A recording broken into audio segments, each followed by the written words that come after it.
Well, this 3-day odyssey in faith ends where it began, on a Southwest flight, and up until now, a rather bumpy one.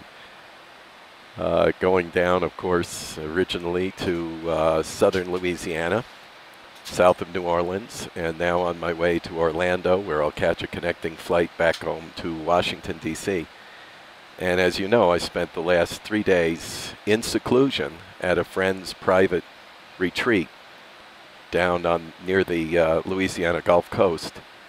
And during that time, took on a rather daunting challenge. In fact, I did not know how daunting it was until I was into it, which was taking perhaps your name and the names of nearly 60,000 others before God in prayer, intimately praying for each of our internet partners by name and aloud. And I thought that was very important, because in speaking somebody's name, you become more intimately connected to that person.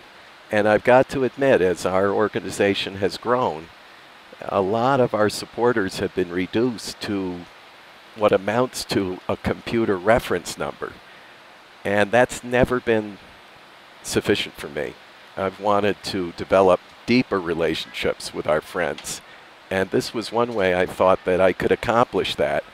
Now, I will tell you, it is quite a feat to simply pronounce the names of nearly 60,000 people. It's a real workout for your jaw, for your all your mouth muscles, tongue, and muscles I didn't know I had, and your posture and so forth. So it's physically rigorous.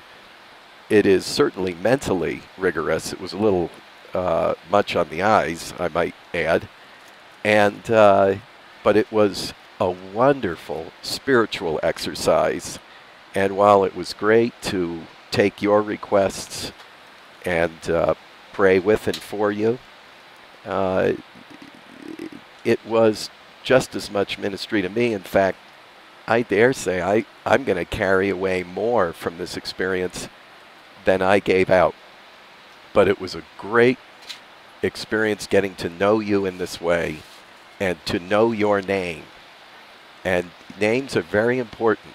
Names are important to God. It's one of the reasons we have many lists of names in the Bible, because names represent human persons created in the image of God. And there is something to our human dignity connected to a name. So it was wonderful to pronounce your name before God. I'm going to do more of this. I probably won't compress it into 3 days. That was a bit intense. But I want to thank you for the privilege of doing it.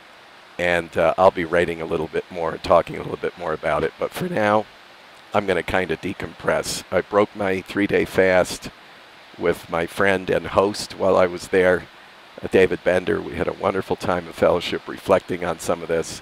And I'm enriched, if not exhausted. So we'll check you out again next week.